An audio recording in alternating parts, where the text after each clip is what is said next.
showtime for Ome.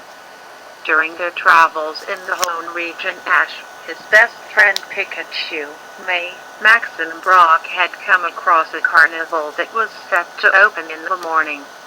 After watching an impressive display from a magician and his assistant putting together a big tent, the gang decided to take a break from their travels and enjoy the carnival. Everyone was having a great time going on all the rides and eating a lot of carnival food. Whilst walking around, the crew noticed a poster lying on the ground. "Hey, what's this?" asked Ash, as he picked the poster up. "It looks like one of those posters I've seen around the place for the Great Butler's magic show," Brock replied. "Hey, that sounds like fun. We should go and see it tonight," said May, getting excited thinking about it. "What about you guys?" "Sure. I haven't seen a magic show in years," Brock replied. "I've never seen a magic show." "It sounds like fun," said Max whilst chewing on cotton candy. "Then let's do it," agreed Ash. "I can't wait to see the show."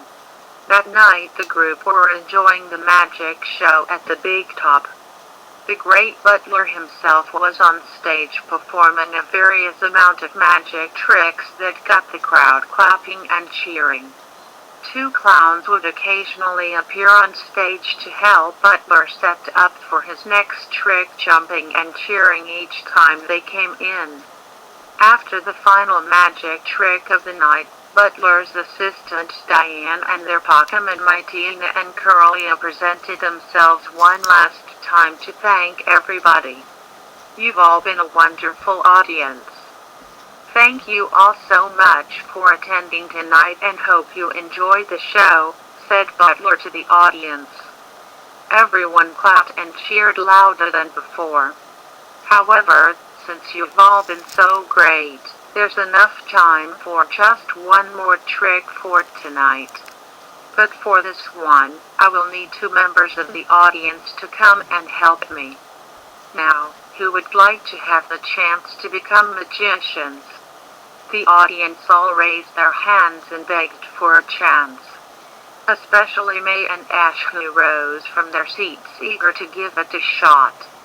Butler raised his hand in the air with one finger pointing upwards. "I think I've found the perfect magicians to help me. I shall choose you and you," he called, pointing towards Ash and Maximum.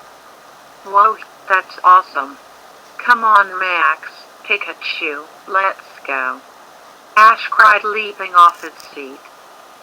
"Sure," replied Max nervously. Ash took his hand and jetted down the stairs whilst Pikachu jumped on Ash's shoulder. May looked really jealous and folded both her arms together tightly. "Why do Max and Ash get to go? I wanna be a part of the show too," she grumbled. "It should have been me out there. I should be the one to get to perform for Diane," moaned Brock, who, as always, was head over heels for any lady. "Typical you," she replied and went back to sulking. Ash and Max got onto the stage where Butler and Diane welcomed them on. "Welcome, fellow upcoming magicians. You look like you have a strong passion for show business. With your help, our final trick for tonight shall be one to remember." "What are your names, fellow magicians?" asked Diane. "My name is Ash and this is my partner Pikachu." "Pikachu." Max looked a little shy. "My name is Maximum." "Great. Then let's get started," Butler called, as the 2 clowns came back on stage to present a large box that they opened up. "Seeing as you are already great magicians, let's see if you can escape the burning box." "The burning box?" Ash asked. "All you have to do is escape the box before it bursts into flames." "I don't think I can," said Max nervously. "It'll be fine, trust me," said Diane with confidence. "You're magicians now, so you can do it." "But we aren't really magicians." The two clowns got behind the boys and gently pushed them forward. "Yeah, sure, but we aren't really clowns," said one of them, as they continued to push them forward until they were sitting in the box and closed the doors. "Dusclops, step forward," Butler called out to one of his Pokemon assistants. "Dusclops," it replied as it walked towards the box. The clowns spun and jumped their way cheerfully off the stage as Butler began to speak to the audience again. "Seeing as Ash and Max are great magicians already, they should have no trouble in escaping this box before it is destroyed by Dusclops' hyper beam." The audience gasped in shock. "They will only have 10 seconds to escape before it is destroyed, so let's begin the countdown." Butler began to start counting down whilst Dusclops began to charge up its hyper beam. "How are we supposed to get out of here?" Ash asked. "I dunno. There's got to be some sort of trick to this somehow." "I hope," replied Max nervously. The countdown was getting closer to the end and the audience were on the edge of their seat. Especially May, who was chewing on her popcorn fiercely. 2-1. "Dusclops, hyper beam," called out Butler. With that, Dusclops fired the beam towards the box. Ash, Pikachu, and Max suddenly went downwards inside the box to find themselves in a small room where the floor elevated them backwards. The hyper beam had now destroyed the box, leaving a trail of smoke and bouquets of flowers descending towards the audience, who were in awe. Meanwhile, Ash, Pikachu, and Max had stopped moving down below and started to be elevated upwards. The audience cheered as they saw that the boys had managed to escape the box perfectly. Incredible. Not only did they escape the box just in the nick of time, but they made bouquets of flowers appear as well. Just then, Ash, Pikachu, and Max were brought back to the top of the seating area. "Let's give it up for our new magicians, Ash, Pikachu, and Max the Great." The spotlights aimed themselves towards the boys and the audience clapped and cheered for them. Thank you," said Ash cheerfully, with Pikachu thanking everybody back. The boys ran back down towards the stage where Ash waved and thanked everybody once again. Just then a grabbing device appeared out of nowhere and got a hold of Pikachu, dragging it away. "Pika!" It jolted out as Ash turned around. "Pikachu!" he cried out as the device formed itself into a ball cage and landed in the hands of the two clowns from earlier up high on a mini blimp. "Now that's magic," said the female clown, as Pikachu tried to electric shock itself out of the cage. However, it didn't work and it kept trying again. "Your electric attacks won't work in our zap trap." "Give it up," replied the male clown. With that, the clowns flipped off their attire to reveal themselves as Jesse and James of Team Rocket. "Now on with the show," they both said. "It's Team Rocket," said Ash in anger. "Give me back Pikachu. For the final trick of the evening, we are going to make all the Pokemon disappear." Jesse said, "Does the net containing Mydina and Curly from below the blimp?" The Pokemon tried desperately to get out but just couldn't do it. "The best part of the show begins now," said Team Rocket's third member, the talking cat Pokemon Meowth, who activated a switch by the spotlights to open up the big top's roof. He joined the rest of his team as the blimp began to float away. "Who's the clowns now?" they all said as they began to laugh.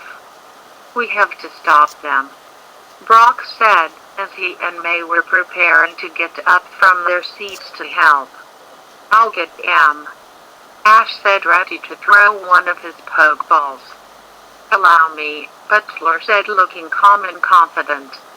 "Behold," he called to the audience. "For our final performance, we have an encore. Dusclops, Capitata." Dusclops summoned up a blue flame and fired it towards Team Rocket's blimp. One of the ropes came loose and Jessica dropped the cage containing Pikachu as it opened up, freeing it. Ash caught Pikachu just in time before it hit the ground. "Pikachu," he said, feeling relieved. "What say we have an encore of our own?" Pikachu fired a thunderbolt attack hitting Team Rocket, which broke the rope of the net containing Medina and Curlia. The two Pokemon landed on their feet just fine. "No magic show is complete without a vanishing act, so we saved the best part for last," called Butler, still making sure he was entering his audience. "Dusclops, use Nightshade." Dusclops then fired out a Nightshade attack which sent Team Rocket flying upwards towards the sky. "Looks like Team Rocket's blasting off again," they cried, as they soon disappeared. "Bravo!" The audience cheered, all thinking that Team Rocket was all a part of the show. "Looks like those guys won't be back for an encore," said Brock, as he and May clapped along with the audience towards Ash and Max, who cheered happily. Later that night, after all the audience had gone, Butler, Diane and their Pokemon kept Ash and friends behind to thank them for their help. "It was no problem," Ash said happily. "Thanks for letting us be a part of the show." "The pleasure is all mine, gentlemen," replied Butler. "I'm sure you'll become great magicians someday." "We hope you get to come tomorrow night as well," said Diane. "Sure, we'd love to," Max said, not feeling so shy anymore. May was desperate to ask Butler a question and walked closer towards him. "Hey, Mr. Butler, sir. Do you think I could be a part of the show tomorrow night?" "Please, please, please, please," she asked desperately. "Well, I shall see what I can do," replied Butler, unsure of what to say. "If some of these guys want to be a replacement assistant for you tonight, maybe I could book you a seat with me, Diane," said Brock, trying to make the moves on her. Max grabbed him by the ear and dragged him away. "The only assistant she needs is one to keep her away from you," said Max, feeling embarrassed. Diane didn't reply and just looked confused. Butler was deep in thought and then snapped his fingers. "Well, I just might have the perfect troll for you, if you'd like," he said towards May. "Really, you'll let me help you with the show?" she asked excitedly. The next morning, Max, Brock, Pikachu and Diane were outside the tent preparing to help set up for the show. They were waiting for Butler to appear out of the tent so he could show them something. "May I introduce to you our newest clowns, Ash and May," he called, as Ash jumped outside the tent. "Ta-da," he called out happily, wearing a big clown jumpsuit with yellow and orange stripes, a big matching hat of the same colors, purple neck collar with big cotton balls and curled shoes. "What do you think, Pikachu?" "Pika," it replied, approving of his look. Just then May appeared, jumping out of the tent, also dressed as a clown. "Tadwo," she cried, as she tripped over and landed face first on the ground. "Are you okay?" asked Ash, as he helped pick her up. "Yep, I'm fine," she mumbled, feeling totally embarrassed. Her clown outfit was quite different to the one that was previously worn by James. She wore a pink-colored jumpsuit with yellow bow ties, 4 buttons covered in yellow polka dots, white puffy gloves, big red clown boots that curled at the tip with jingling bells attached, a white neck collar and a pink hat with jingle bells dangling off the ends. Her face was colored with white face paint and 2 hearts painted on her cheeks. To top off her costume was a big red rubber nose. "You look great, sis," said Max, looking at her costume. "Yeah, you really look the part," replied Brock. "Thanks," she said, feeling a bit happier. "I asked if I could have something a bit cuter from what that creep James had on last night." "Well, it suits you nicely," said Diane. "You'll be a great clown, I just know it."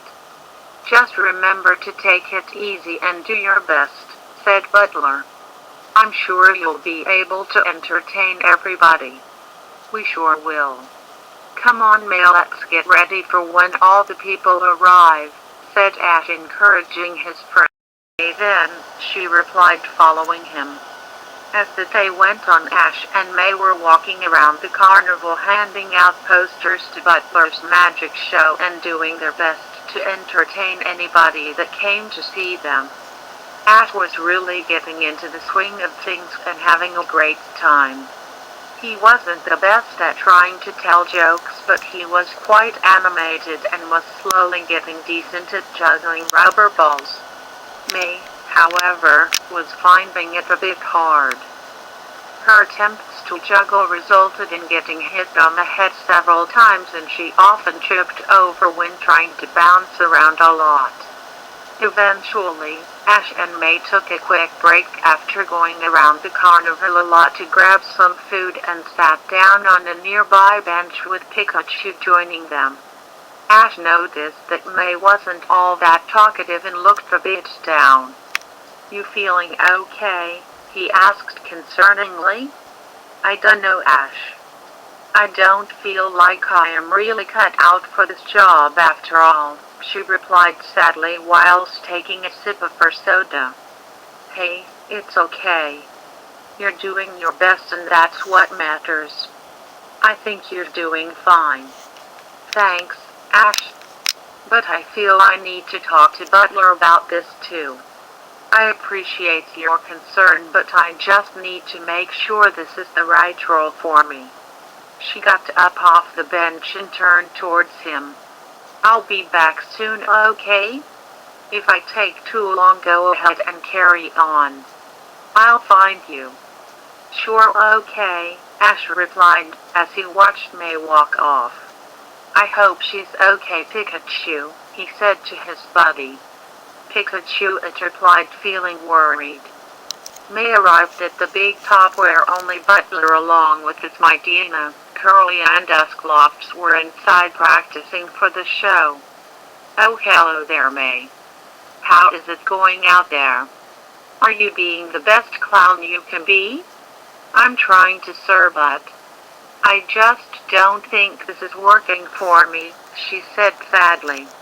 "Oh, but why not? I can't seem to get into the rhythm of this at all. I keep falling over. I can't make the audience laugh, unless it involves me being clumsy without intending to be. I can't think of any funny jokes. Maybe I'm just not cut out for this." Butler put his hands on May's shoulders, looking serious. "I'm so sorry this is happening to you. But you should never worry, my dear, because I can help you become the best clown you can be. I know just the thing that can help you." "Really? You know how to help me?" she asked, feeling a bit more hopeful. "Certainly. Why, my good friend Curly here always knows what to do whenever somebody is feeling down." "Curly, we need your help, my friend," he called out towards his Pokemon. "Curly," it replied gracefully, walking over to him and May. "Our clown in training needs your positive energy to help her to be the best clown she can ever be. Could you help her?" "Curly, Curly," it replied, as it looked towards May, telling her that it would be more than happy to help. "Thanks, guys. I really appreciate this, said May, now starting to warm up with a smile. She then kneeled down so it was easier for Curlia to be in contact with. Curlia, let's give our friend the help she needs, Butler said, as Curlia started to give full eye contact towards May whilst she did the same with Curlia. The Pokemon started to slowly chant and wave its hands in a rhythm around her. May kept full eye contact on Curlia, making sure to never look away, wondering what it was going to do. Then Curlia's eyes began to glow a dark shade of red as it continued to chant. May began to fall into a deep trance and her eyes lost all life in them, never looking away. Butler's welcoming smile soon changed into a more menacing one and began to chuckle. Oh my dear May, you didn't suspect a thing, did you? I wasn't lying when I said I was going to help you be the best clown you can be. But I'm afraid you're going to be a permanent clown for my show and you'll always obey my every command. He then walked on over towards May, still heavily under Curlia's hypnosis. Excellent work, Curlia. Your hypnosis never ceases to fail. Curlia was still in full concentration. Butler then looked towards May, ready to speak to her. Now then, my obedient puppet, you will obey my every command forever. Do you understand? Yes, I'm at your command forever, replied May in a lifeless robotic tone of voice. From now on you are going to be known as Maisie the Clown. You shall always have your abilities heightened to where you are a near-perfect clown who can be acrobatic without fail. You'll be able to effortlessly make balloon animals for all the children. You'll be a great tamer for any dangerously wild Pokemon acts. Be great at slapstick humor, know how to juggle without fail, and be a great assistant in my magic tricks. You will now address me as Master, but when around others you shall call me by the Great Butler. You will be my clown for life. So then, who am I? You are my master. Who am I when you are around others? The Great Butler. What is your new role in life and what is your name? My role is to be your clown for life. My name is Maisie the Clown. Excellent. You are very obedient, Maisie. You shall also allow me to take care of your Pokemon forever too. Yes, Master, you shall keep my Pokemon forever. Fantastic. Now then, I want you to test your new abilities as a clown. Climb up that pole there and walk across the tightrope. Yes, Master. May climbed her way up the pole, ready to start walking the tightrope. Being under deep hypnosis following Butler's orders was actually working at making her have better coordination. She walked across the tightrope effortlessly, not having any trouble at all. That's incredible, Maisie. Now then, come down here. May made her way back down and walked back to Butler, standing motionlessly waiting for an order. Now have a little dance using all those jumps and spins you were having trouble with before. May started to dance for him now, pulling off the spins and jumps without ever losing her balance this time. Butler chuckled to himself, feeling proud that he got May the way he wanted her to be. Well done, Maisie. I think you're just about ready to get back out there and continue to entertain everybody. Now go back out and be the best clown you can be. Yes, Master. May obediently walked out of the big top off to do what Butler had ordered. Butler chuckled, feeling very proud of himself. Excellent work, Curlia. The girl really wants to be in the show and be the best she can be, so I think we've done her a big favor. It also helps to have somebody completely obedient around after losing last night's clowns. People have quit being clowns for me far too many times in the past, but that won't happen ever again thanks to you. It couldn't have come soon enough that you would finally learn hypnosis, my faithful companion. The Great Butler's magic show shall continue on with no more interruptions ever again. Curlia smiled for its trainer, but deep down inside it wasn't at all happy with what it had been asked to do. It worried for the state of its dear friend. At the carnival, Ash was now passing flyers around to advertise 2 shows happening at the Big Tent that night. One was for a circus show and the other was for another showing of the Great Butler's magic show. He was also trying to find May, who still had not returned back. Pikachu, who sat on his shoulder, had now joined him, hoping to find her as well. Still no sign of May, buddy? Ash asked. Pie, it replied with a sigh of disappointment. I'm sure she's somewhere around here. Maybe she went to grab a snack or something. Pikachu suddenly raised its ears, hearing the sound of jingling bells. It recognized them from earlier. Pika-Pie, Pika-Pika, it cried out, pointing its hand out forward. You found her, Pikachu? Where? He looked on ahead and at long last noticed a familiar-looking clown. It was indeed May, who seemed a lot more acrobatic than earlier. She skipped, spun and jumped around, entertaining people who were passing by. They all were amazed at how flexible she was and were clapping for her. She would also stop for some children and make some balloon Pokemon for them like an expert. Despite wearing huge puffy gloves on her hands, she made the kids laugh by squeezing her rubber nose that made a honking noise when pressed. Whoa, Pikachu, look at her go. When did she learn to get so good that fast? Said Ash, looking in amazement. Pika-May headed towards them, still with the intent of entertaining people. Ash and Pikachu smiled as she got closer to them. Hey, May, you're rocking it right now. Way to go. Pika-May didn't even acknowledge them and passed on by continuing to do as she was ordered by her master butler.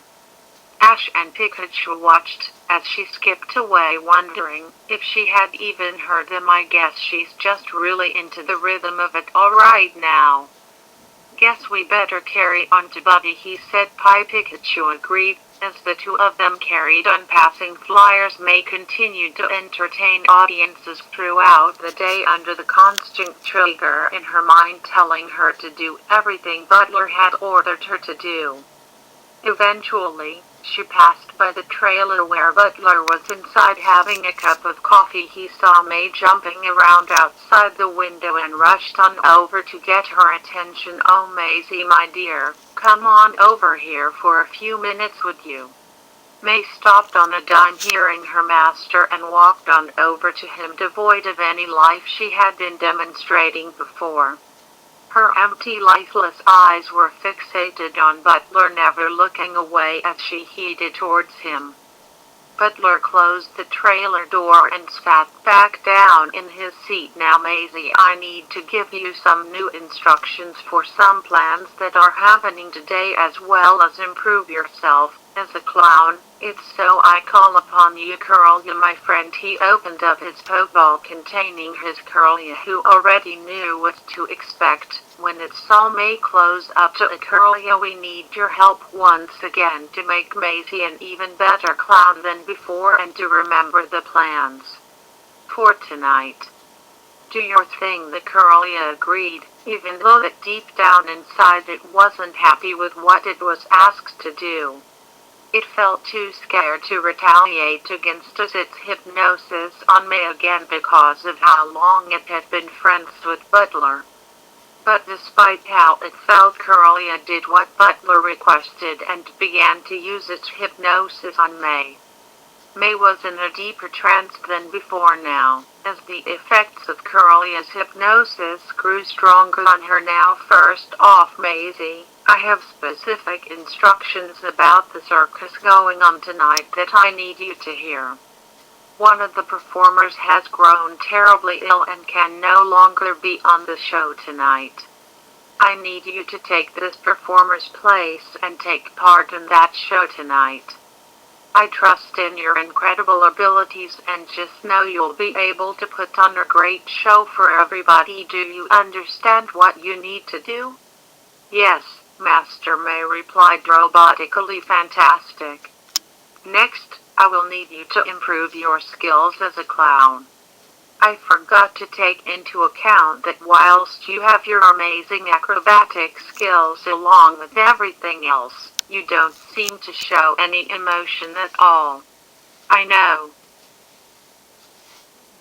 For you right now in your current state, but I need you to be jollier for me, okay? I have a reputation to keep and I can't let anyone be suspicious about what is going on here. If anyone asks anything about me, you will tell them that I gave you helpful advice to be the best clown you can be. So just enjoy your new life when around others, when I'm not here. When around me, be as monotone as you want. It only proves your loyalty to me. Yes, Master. The more in control Butler felt, the more devious he was beginning to sound. Never before had he ever felt like this, as he loved every single minute. He then got out a watch from his pocket. Now then, Maisie, go back out there and continue doing what you do best. Only this time you will act a bit more human and love your life as a clown. When the time reaches 5 p.m. this watch I shall strap to your wrist will ring, and that's when you must return to me in this trailer. We need to get prepared for both the circus and my show around that time. Understand? Yes, Master. Excellent, Curlia. That will be enough now, please. Thank you very much, Curlia, it replied weakly, feeling tired out. Take a good rest now, my friend, Butler said, as he returned Curlia to its pokeball. Now then, Maisie, do you love being a clown? Tell me with some emotion in that voice of yours. Yes, Master, being a clown is what I was always meant to be, May replied in a jolly tone of voice. She was acting much happier now, even if it was completely forced and the life in her eyes was still gone. Fantastic, now get back out there and have some fun, your eyes, she cheered, as she danced out the trailer heading back to the carnival. Butler chuckled to himself, feeling very proud as he closed the door. Meanwhile, Max and Brock, who were having fun on some carnival rides, had eventually joined up with Ash, who was now out of costume, taking a well-deserved break. After feeling dizzy from a few of the rides, they sat down on a bench to relax. So May must still be going around the place, as a clown has said, Brock, asking on her whereabouts yet. She must be, 'cause I haven't seen her most of the day. She took off after feeling down about getting her role as a clown wrong, but she comes back later and now she's showing off tricks I never knew she had in her. It's a pretty amazing switch from what she was like earlier, Pika replied Pikachu in agreement with him. What kind of stuff was she doing then? Ash asked Maximum. I know my sister, and I know she's never been the most flexible person in the world. She was twirling, spinning, and dancing around the place like an expert. She was even making balloon Pokemon like she had been doing it all her life. Whoa, now that doesn't sound like the kind of things she would be doing. Are you sure it wasn't just a different clown? She did have a lot of white face paint on her, and most clowns wear that stuff. It was definitely May for sure. It's pretty easy to tell who it is under the face paint, and the costume was the same one she was wearing. How odd indeed, replied Max, thinking deeply about it. Just then a big pyre appeared right before Ash's eyes and slammed right into his face. Pikachu jumped off his shoulder just in time to avoid being hit. Gaia cried out a familiar voice, as the boys turned around to see who it was. It was May who was laughing at her antics and skipped off to continue going around the carnival maze. "Hey, come back," Max cried out, as he chased after her. Hey, May waited, followed Brock, as he ran off to catch her as well. Ash just watched in a state of confusion, covered completely in cream pie all over his face. "May, come back here a sec," Max called, as he and Brock continued to chase her. May looked back, giggling, as she skipped and twirled around the place. Eventually, she stopped and kneeled down to Max's height. Max and Brock stopped to catch their breath, as May got closer to her brother. Her state of mind didn't even recognize Max, as her brother, and treated him like any other child around the carnival. "What would you like then, little boy?" she asked in a soft and gentle tone of voice. It's me. I know just what you would like. A special balloon Pokemon just for you." May then took a couple of balloons out of her big pocket and began to start shaping them up into a balloon. "Jigglypuff, here you go, little guy. It's a Jigglypuff balloon just for you." She handed it over to a speechless Max, who was shocked at what she just did. She skipped on over to Brock. "For you, sir, a flower," she said, handing over a single daisy to him. Brock didn't even have the time to react, as May squeezed it and water shot out, hitting him in the face. May laughed at him and fell back on the floor, continuing to do so. It almost sounded genuine, if a bit forced. "Let's play again sometime. Goodbye now," she said, and honked her rubber nose before jetting off. Max tried to hold in, giggling at the noise the rubber nose made. Ash had caught up with them, with most of the cream pie now off his face. "Hey, guys, did you find her?"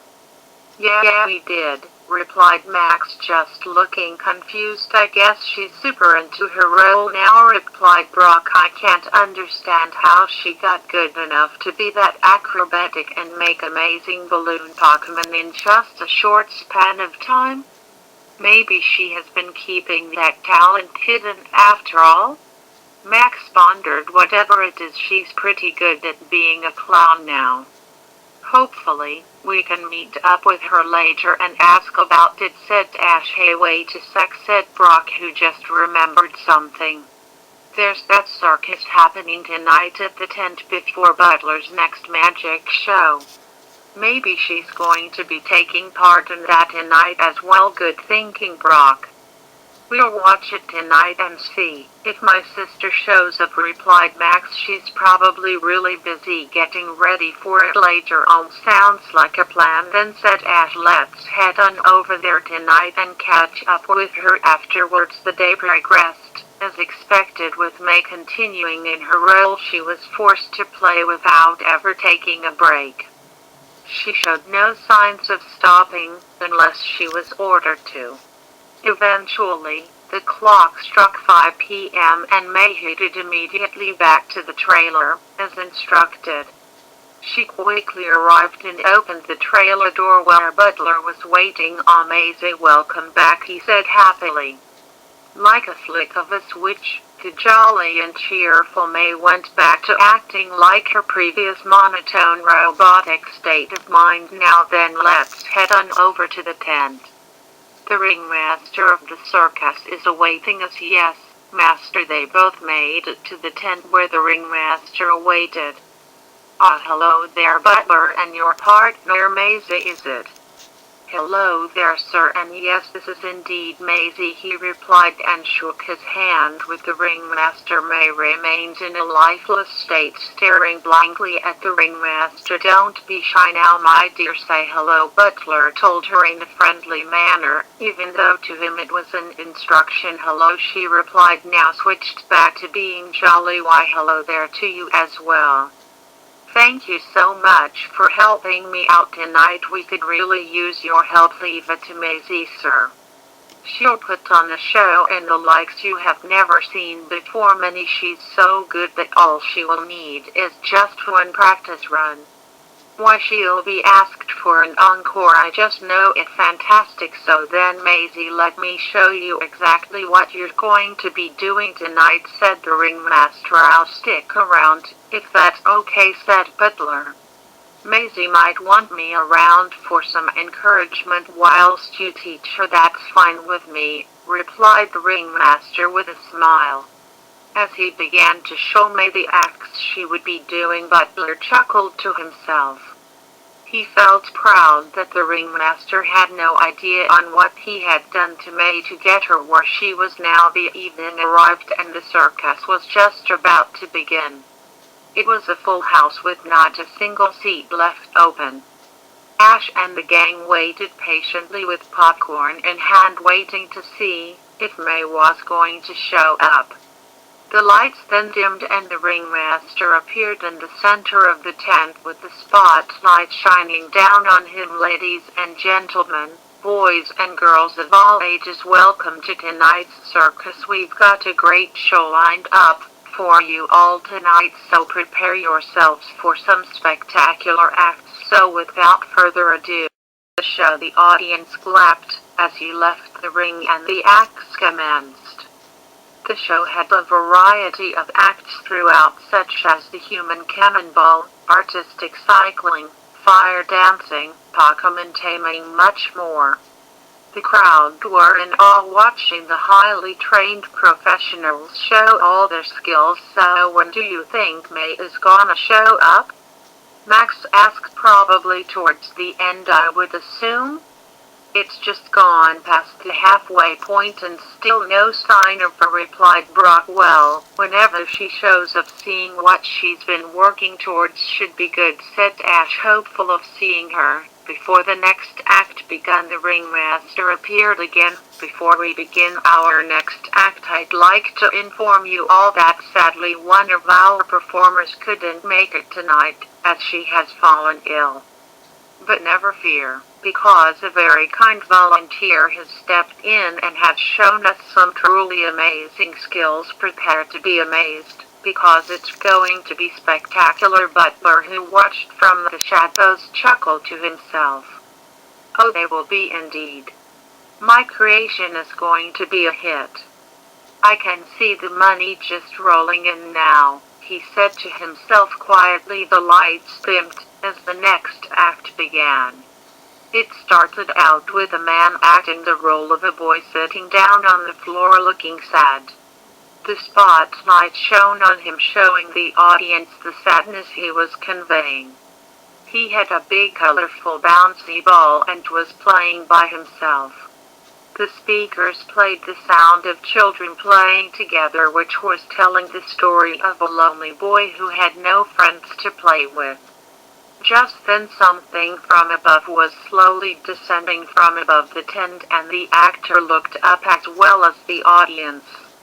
It looked like a person descending downwards in a recognizable cloud jet that the audience remembered throughout the day. Ash and friends gasped as they now realized who the person was. There was May descending down the tent, attached to a system of pulleys and straps like a puppet. Look, there she is, Max said as quiet as he could.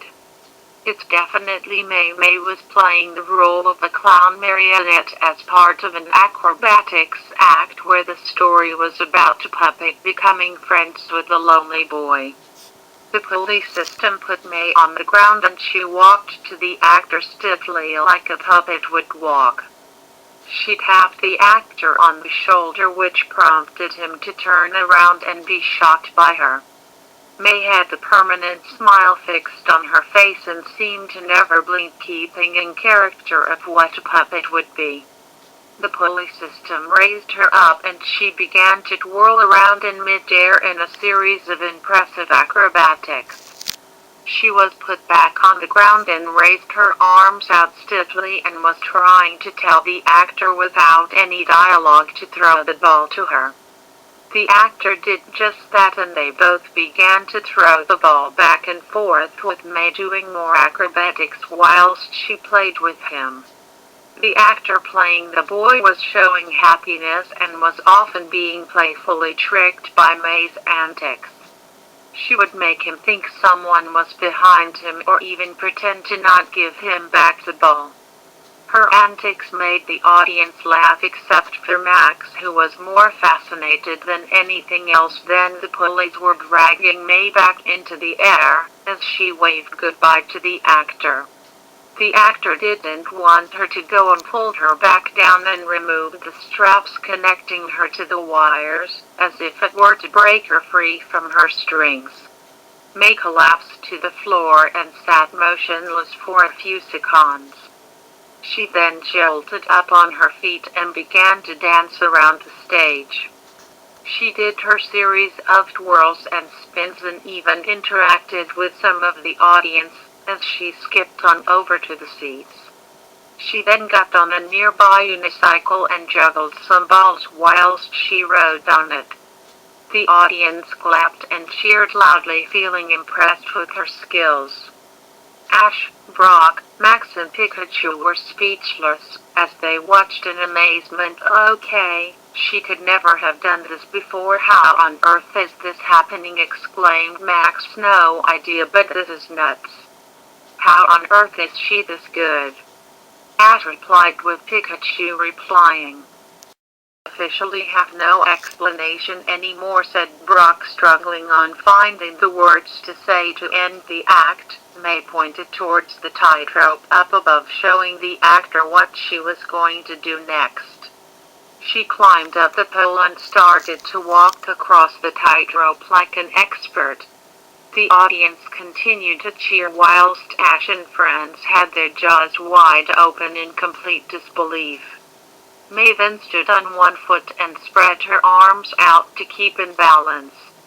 The smile never left her face and was still constantly making sure she pleased Butler and the ringmaster. She eventually came back down and danced towards the center of the ring. May honked her rubber nose just in time with the ending of the circus music playing in the background, thus ending the act. The audience stood up from their chairs, clapping and cheering louder than ever. Ash and the others couldn't even muster to get up at all, still in amazement at what they had just seen their friend perform.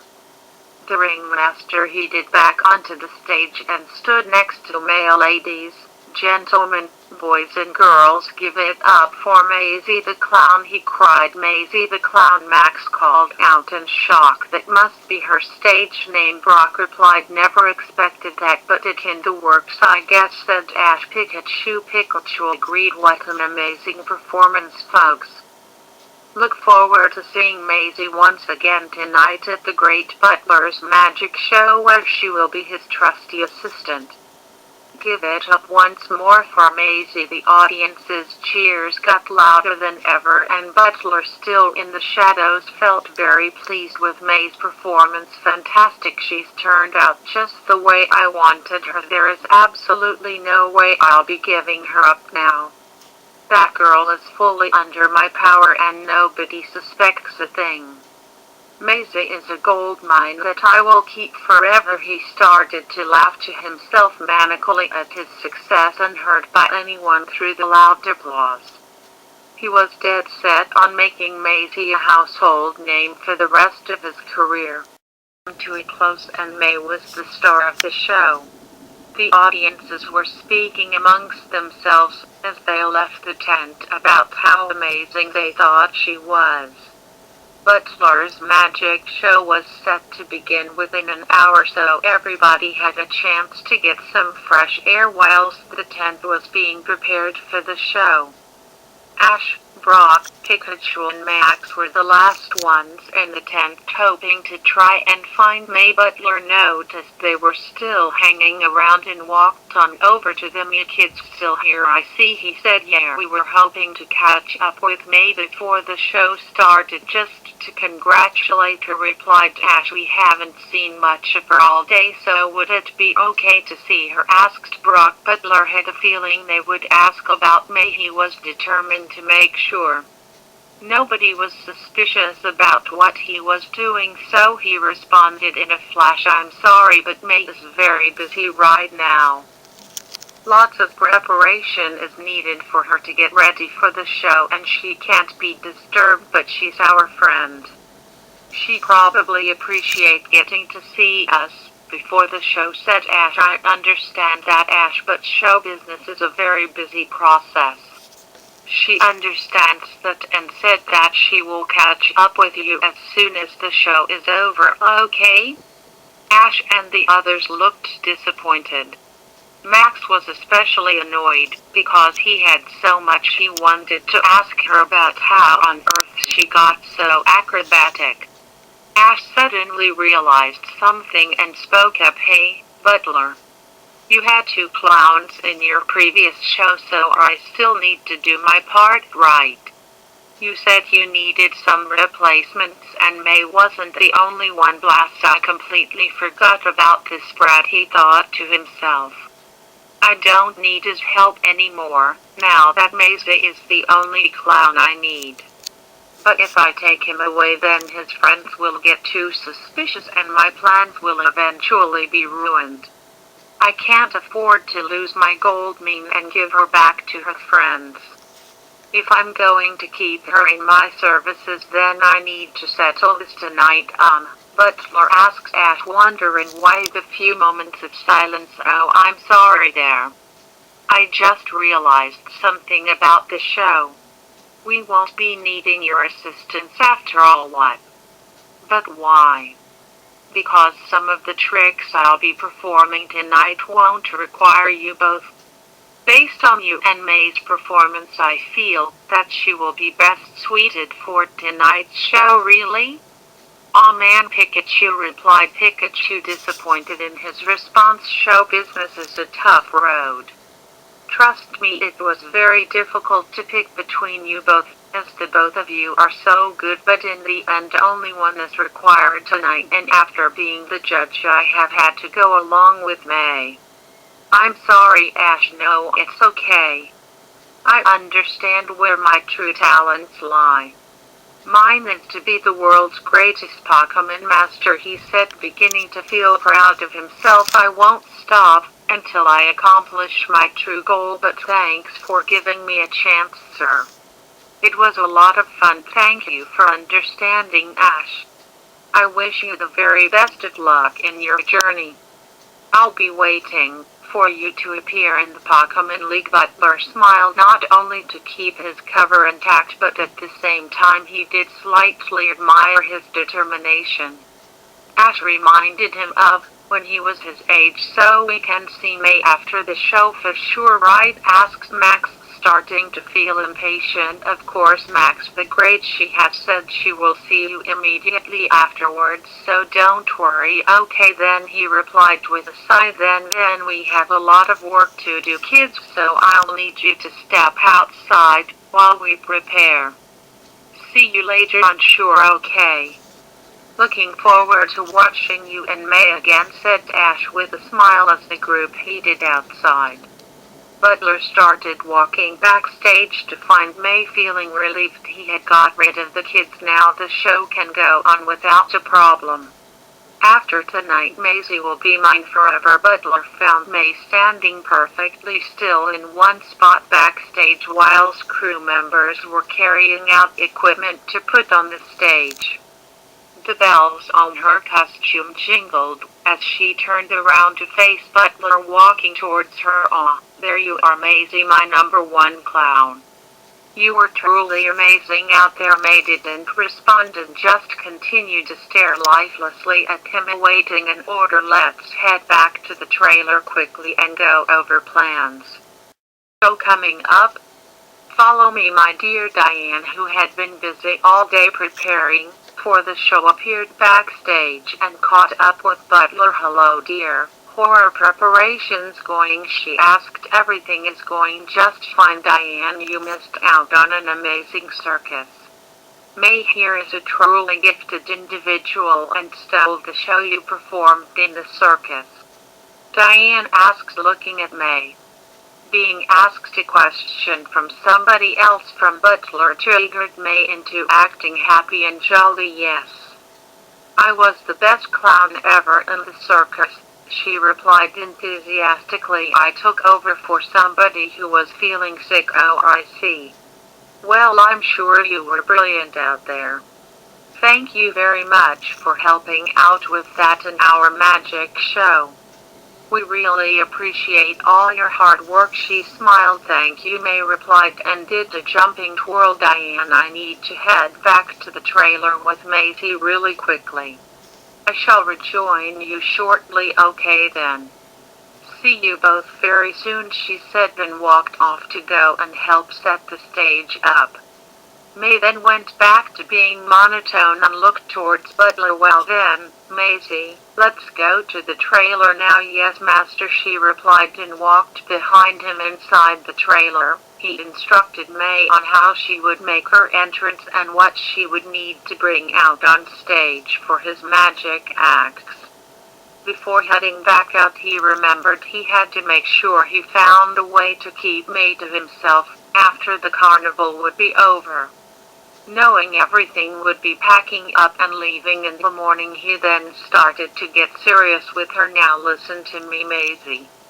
After tonight's show, we will be leaving this place to go traveling around the world to do our shows for many other people. With your amazing performance today, I have decided that you will be staying as my clown forever. Of all the clowns I've ever worked with, you are the greatest one I have ever known and really want you to stay with us. I know you must have your own goals being with your friends and brother, but the time has come for you to say goodbye to them. You are a clown now, and your destiny is to entertain thousands of people throughout the world. He took a deep breath before speaking again. No response came from May, as she obediently listened to his every word. He took out his poke ball containing Curlia, ready to deepen his grip on her. Come on out, Curlia, he said, this time sounding more serious than enthusiastic. He opened the ball and Curlia was released. It was looking a little bit puffed out. Curlia, my friend, I need your help one last time today. Maisie is taking part in our show and needs your assistance. Curlia, it replied, not feeling all that good. It got on with it and cast its hypnosis on May once again. May bended down slightly and her arms raised upwards a little, as Curlia was increasing its hypnosis on her. Listen carefully, Maisie. It's about your two friends and your little brother Max. I want you to completely forget about them and focus on your new life as a clown for me. If they ask about you going back with them, then you will tell them that you are going to travel with me for a little while to improve your skills as a clown. You will tell them that you will rejoin them again when I can find other clowns. But you already know that you will stay with me forever to be Maisie the clown for the rest of your days. Do I make myself clear? Yes, Master, May responded. I'm Maisie the clown now and will leave my friends and brother Max to be with you. Excellent. Curlia, you may stop now. Curlia stopped its hypnosis and was starting to wobble around a bit. Now then, Maisie and Curlia, let's get back to, but before he could finish his sentence, Curlia then collapsed on the floor and passed out. Curlia? Curlia, Butler cried and picked up his Pokemon, feeling really worried. Curlia, Curlia, please open your eyes. Curlia opened its eyes weakly and tried to move. Kiki, oh no, this is terrible. We need to get you help and quick. Just then Diane came rushing into the trailer, slamming the door open as she came in. Butler, what's wrong? I heard you calling out just now. What's going on? She saw Curlia in his arms. He rushed over to his side. Oh no, what's wrong with Curlia? Curlia, are you alright? Butler's mental state was all over the place. He was scared for his friend and didn't even realize that it was his own fault. He didn't consider that Curlia would tire out from using its new hypnosis ability too much. At the same time, he was dead set on making sure the magic show was a success, but without Curlia being able to do it, he was lost. Butler, what happened to Curlia? How did it get like this? Diane asked. I have no idea. We were just about to get ready for the show and it just suddenly fainted. What am I going to do now? Curlia looked upon Butler with a sad look, knowing that what its friend had asked was too much for it to handle. Deep inside its heart it felt terrible for making May a slave for Butler and wanted to show anger towards him. But it was too tired out to do so and felt scared about how Butler would react. Butler just looked at it in a state of confusion. He had gone so mad with power that he was no longer thinking straight. Butler, I'll stay here and look after Curlia. You need to get ready and put on the magic show, she told him, but Diane, I need you. Without you or Curlia, what am I going to do without my helpful assistance? Diane then just realized that May was in the trailer as well. She was so focused on what was wrong with Curlia that she didn't notice her. What about May, she said, and stood up holding Curlia in her hands to talk with May. May, I know you've been really busy already today, but can I be a pest and ask for your help on this one? I hate to ask when you have enough on your plate, but would you be okay with taking over the roles Curlia and I do? We have separate acts, so you won't need to play double roles. May just stood there, still in a slanted posture, staring blankly forwards. May, are you alright, she asked, looking concerned. You seem to be a bit lost. Butler dashed towards May and immediately took action. Please, could you help us out? I'll show you what you need to do, he asked, knowing full well she would agree.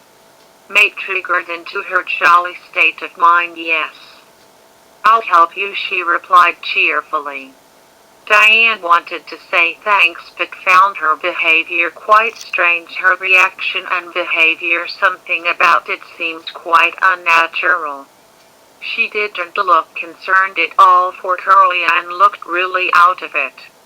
Is something the matter? Oh, thank you so much, my dear. We are eternally grateful for your assistance today. We must leave at once and get prepared for the show. Okay. Let's go, she replied and did the spin. Diane was still watching May, not feeling entirely convinced that she was alright. Thank you, Diane. As soon as this is over, I'll get back to Curlia right away and do what I can. Okay then. Good luck, you two. Curlia will be just fine, so don't worry too much. I'll take good care of it, Diane replied, trying to give Butler some encouragement. Thank you. Let's go, Maisie the clown, and get this show ready. Yay, showtime. They both left the trailer and headed off back towards the tent. Diane sat down with Curlia, still thinking about the situation. It's okay, Curlia, I'm right here for you, she said, smiling. Curlia, it replied weakly. Time passed and the audience were all sat back in their seats, eagerly waiting for the show to begin. Ash, Brock and Pikachu were excited to watch it again, mainly for how May would take part. Max wanted to feel the same but still couldn't shake the feeling that something felt off. The boys looked towards him, wondering what was up with him. Aren't you excited to see May perform again, Max? She's been amazing tonight, so cheer up.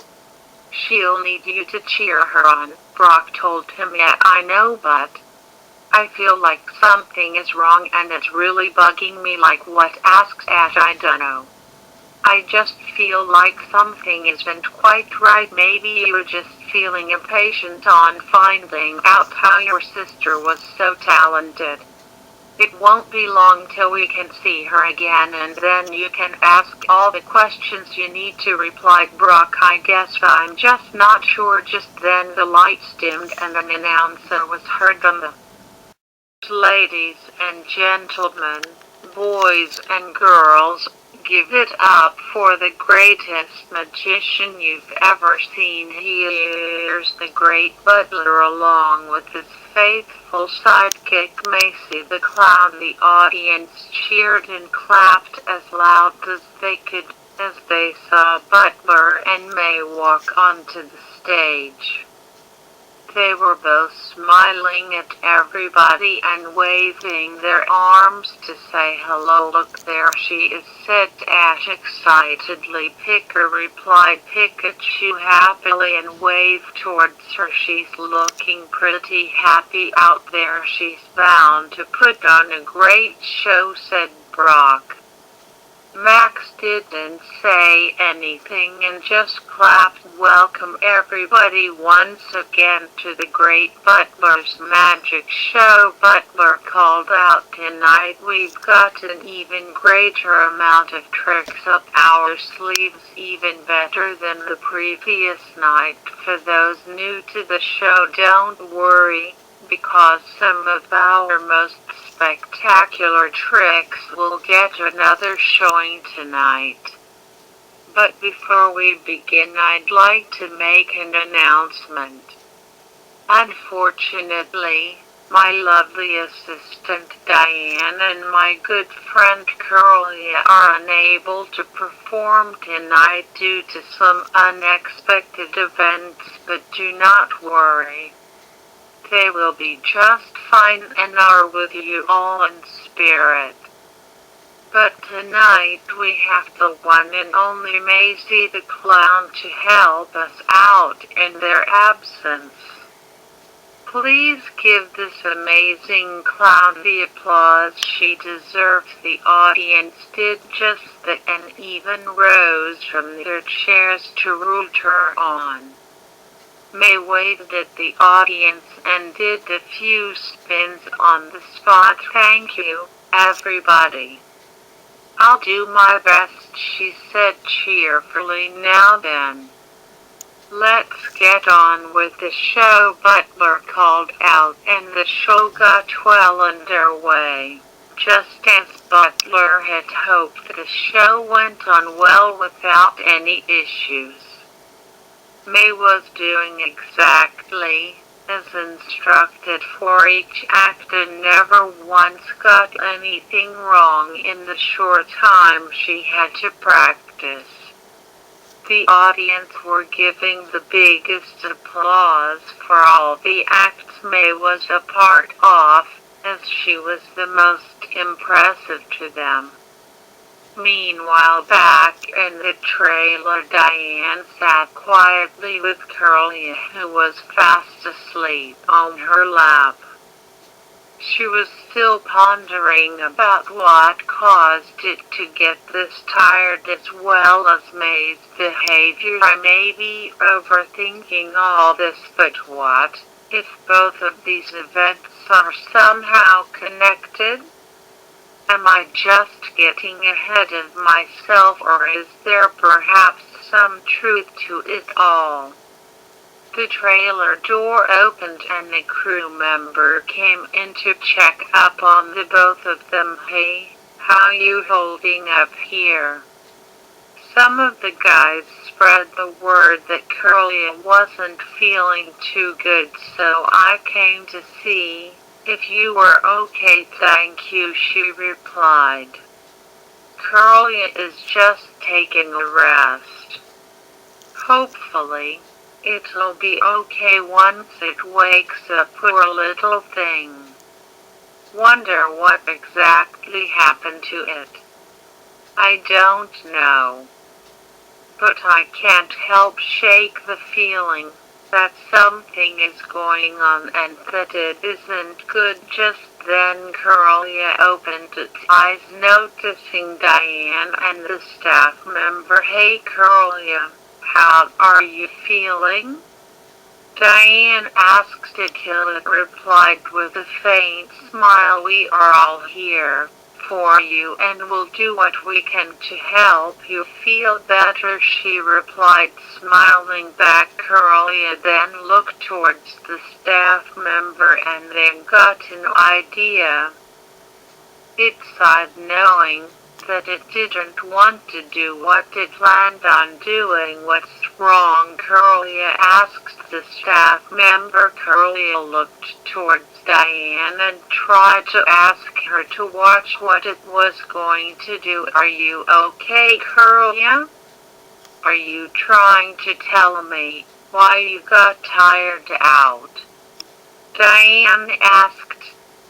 It nodded its head and turned its attention towards the staff member. Curlia's focus was purely on him and started to use the strength it had left to use its hypnosis on him. Curlia? What are you doing? Asked Diane, feeling quite shocked. Curlia stopped using its hypnosis on the staff man and he began to fall asleep. It then looked towards Diane, still in complete shock, and tried to explain to her what Butler had been up to. No longer could it hold back and went full out on the truth. The guilt it felt was too much for it to bear. Curlia, what are you trying to say? Diane asked, not understanding its Bachman language. Curlia desperately tried to make her understand by also using its hands to explain the situation. It took some time, but Diane was now starting to slowly piece together things. So you can use hypnosis now, and you were using it on somebody? But who was it? May's strange behavior earlier. No, it couldn't be. Curlia, did you hypnotize that girl to enhance her abilities? Curlia, it replied, and then looked downwards, feeling really sad. Diane could tell that Curlia wasn't happy about doing what it did and started to piece together something else. You didn't want to do this, so somebody made you do this to poor May? It nodded its head without saying anything. Diane's eyes widened as she thought about who could have done it. No, please, no. Don't tell me it was Butler. Curlia nodded its head again and drifted off back to sleep, feeling tired from using its powers again. Diane remained silent for a few seconds, shocked that the man she had been childhood friends with would do such a thing. She didn't want to believe it, but knew denying so wouldn't solve saving May. This isn't happening, she said to herself. She then slapped the staff man to snap him out of Curlia's hypnosis. What was that for, Diane, and what's going on? I'll explain later. I really need you to watch Curlia for me. Something wrong is happening and I need to go and sort it out, please. Sure, okay, he replied and stood up. You feel all right, Diane? You look really worried. I'll be back soon. Please keep watch, she said, and charged out of the trailer, heading towards the tent. Butler, what is wrong with you? Meanwhile, the magic show was coming to a close. The final act was about to begin, which was the exploding box trick from the previous night. Thank you, everybody, for being such a wonderful audience this evening. We shall end tonight with the greatest trick I have up my sleeve. May came onto the stage, pushing a big box onto the stage. She was just about to head backstage when Butler stopped her for a second. My amazing assistant Maisie the Clown will be taking part in trying to escape the burning box, in which she will escape the box before it bursts into flames. May cheered, clapping her hands, and skipped on over to the box. She sat inside it and Butler sealed it up. Dusclops, step forward, he called, as his Dusclops walked on stage. Being that Maisie is amazing at everything she does, she will have no problem escaping the box before it is destroyed by Dusclops' hyper beam. She will only have 10 seconds to escape, so let's begin the countdown. As the countdown began, the audience were getting tensed up. Ash and Max already knew how the trick worked but was looking forward to the result nonetheless. Brock was the most excited out of them, even if he had watched it already. Butler was pumping up the audience, getting louder as each number went down. 4-3 to stop. Stop, the show called out a voice from behind the curtain. Butler stopped and turned around to see Diane running on the stage. Butler was lost for words and tried to convince the audience this was part of the show. Well, it seems my lovely assistant Diane has made a special guest appearance for the show's finale. Give her a round of applause, he said nervously. What is she doing here? Can't this wait? Diane rushed over to the box and opened it up to reveal May still sitting inside and got her on her feet. The audience looked in a state of confusion as all their excitement faded away. Butler was now beginning to panic, as he had worked out why Diane had let May out. Everybody listen to me, Diane called out with a look of sadness on her face. This girl is not in the right state of mind at all. Diane, what are you doing? Butler asked, now beginning to shake. Diane pointed her finger towards Butler with a look of rage on her face. That man has put this girl in a deep hypnosis, forcing her to be his slave. Our friend Curly was forced to hypnotize her. The audience were deeply shocked, as well as Ash's group, who immediately rushed on over to their friend. You've gone mad, Butler. Ever since Curly learned that ability, you have become obsessed with power, and now you have led Curly to the point of exhaustion. It couldn't cope with its powers, and you've made it feel so guilty for its actions. What is wrong with you? Butler was speechless now, in a state where his friend, since childhood, was now against him. Down upon him angrily, and his Pokemon walked away backstage, feeling disappointed in him. His emotions were building up, thinking about all the events that had transpired. No, what have I done? He yelled, as he collapsed to the ground, clenching his hands on his head. May cried out at his group, as they got on stage to help May.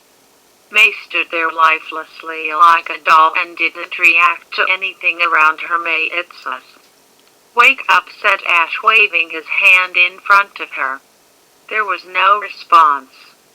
He took her by the shoulders and shook her back and forth. May still didn't react to anything, no matter how hard Ash tried. Max was enraged and walked on over to Butler, who was in a state of despair. I knew that something was wrong. What have you done to my sister?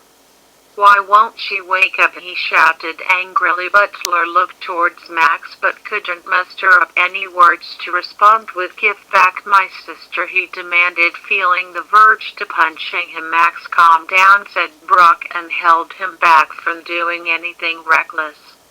He turned his attention to Butler and looked angry as well. Do something about this, he said firmly. Your reputation is already damaged, so don't damage yourself anymore for the sake of others. Butler knew Brock was right. He had already lost his audience's respect, and even Diane's. The woman who he had been friends with since childhood was also the woman he now had romantic feelings for. If he lost her, then he would be truly alone. He stood up and started to confess towards everybody. Everybody, what you see and have heard is all true. I did force Curly to hypnotize this girl and enhance her abilities through complete obedience to me. I've been feeling ashamed of myself lately. After last night's fiasco with Team Rocket and losing more clowns, the stress got to me. So many times we have lost many talented people, and I just couldn't take it anymore. So, when my friend Curly learned hypnosis and I saw that May here was having trouble, I wanted to help her. So I hypnotized her to make her better. But the power of having somebody at my command got to me, and I lost sight of myself and became corrupt. I want to undo the wrongs I've done, so please. Butler was about to shed a tear but tried to hold it in. Diane knew what he had done was completely wrong and was angry at him, but deep down she could tell he was being genuine. She knew he was going through a lot of stress, as she had seen it throughout the months of shows they put on. Please, will you give me the chance to undo what I have done? He asked everybody in the tent. The audience spoke amongst themselves with mixed feelings about what was happening. Max, however, nodded his head, agreeing to Butler's request. Fine. But please get my sister back to normal, Max the Great. I promise you I will make things right. Butler took a few minutes break to return to the trailer to get Curlia. Ash and Max went along with him whilst Diane and Brock stayed with May. Curlia opened its eyes to see Butler walk in and immediately hesitated to look at him. Curlia, I understand now that what I have done was wrong. I forced you into doing something you didn't want to do and have tired you out to the point of exhaustion.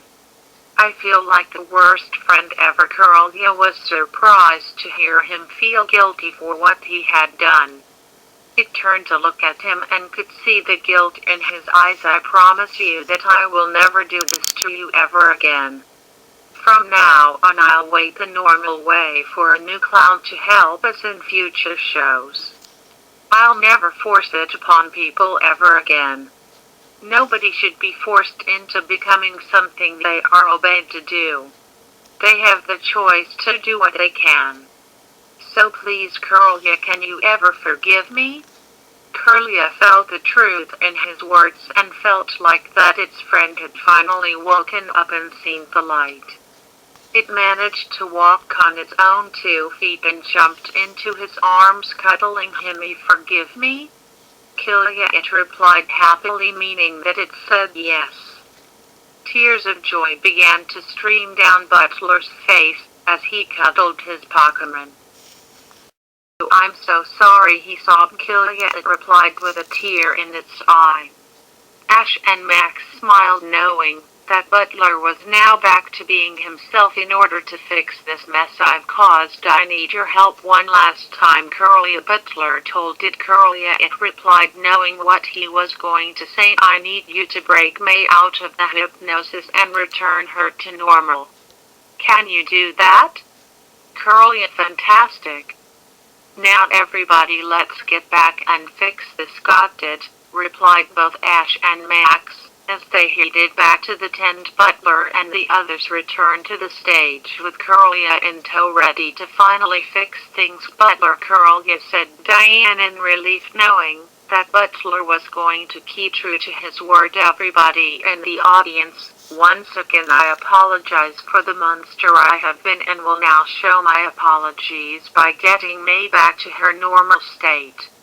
Curlia, do your thing. Curlia, it replied happily and gracefully danced its way over to May, who was still standing lifelessly. Curlia, now energized with hope, concentrated on May and began to chant in front of her. May's attention was focused on Curlia, as Butler walked on over to instruct May one last time. Maisie, no. May. When I snap my fingers at the count of 3, you will return to your normal self. Maisie, the clown is over now and the girl you once were will return. 1, 2, 3. He snapped his fingers and Curlia finished chanting. The life had completely returned to May's eyes and she jumped, seeing the audience and realizing she was on the stage. Where am I and what's going on? She cried in a state of shock. May. You're back, cheered Max, as he went to cuddle his sister happily. Back? What's going on here? What am I doing in the tent? It's a long story, May. We'll explain later, once the audience has finished cheering for you. Ash smiled and pointed to her, the audience, who clapped and cheered for her and Butler.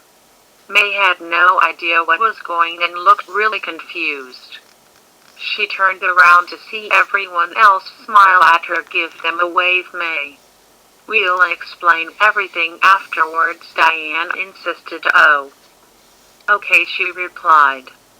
She waved at the audience and began to smile. Thank you, she called out. Even if she still didn't know what to think, Diane looked towards Butler and smiled at him. Diane, I'm so sorry for everything I've done.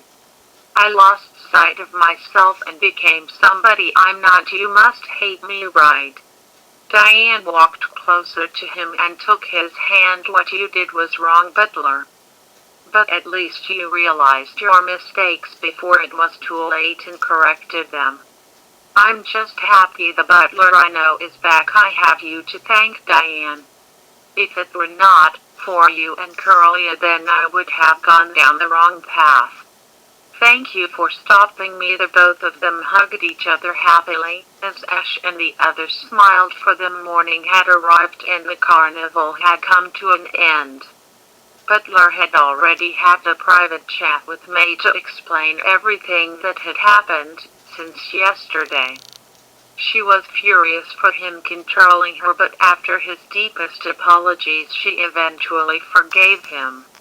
She rejoined Ash, Brock, Max and Pikachu with a bouquet of flowers in hand. Did Butler give those to you? Asked Ash. Yet. It was his way of saying sorry for everything he's done, and as thanks for helping him, even if I have no memory of anything that's happened. So many hours of my life gone, and I wish I knew what I was doing. Well, I remember you throwing a cream pie in Ash's face.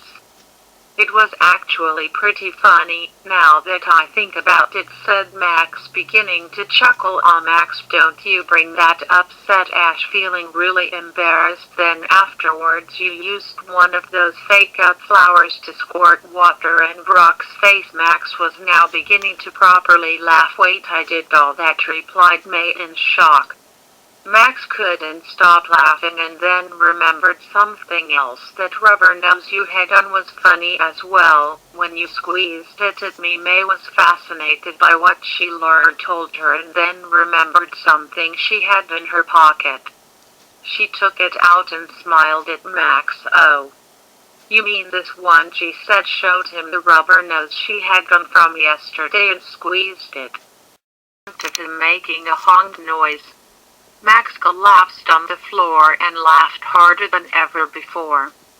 Ash, Pikachu and Brock laughed too, seeing Max laugh, which eventually led to May joining in as well. After everything at the carnival was packed up onto the trucks, the kids were standing by Butler and Diane's truck. Butler and Diane were looking out the window, speaking with them. Well, it's been fun, but it's time for us to move on. We've got plenty more shows to do, said Butler. We'll be setting off now, Ash replied. It's been fun despite the mess that's now been sorted. Thanks to you and your crew for making this a fun break for us. The pleasure is ours, guys. We hope you can come again soon one day and watch our show. We look forward to it, replied Brock. Let's make the next time we meet up even better, said Max. If you need my help to be Maisie the Clown next time, then just say the word, said May, giving a friendly wink to him. But let's do it the normal way next time, okay? You have my word, May. I'm a better man now and I have all of you to thank. No problem, Butler. You and Diane take care. Good luck with your futures, everyone, said Diane. I'll look forward to our next encounter. The truck's engine began to start, set to take the lead for all the other drivers with their trucks. Butlers began to drive away and he and Diane waved out the window. Goodbye, Ash, Pikachu, May, Brock and Max the Great. Until we meet again, goodbye, replied the others, as they watched all the trucks drive away, taking the carnival with them.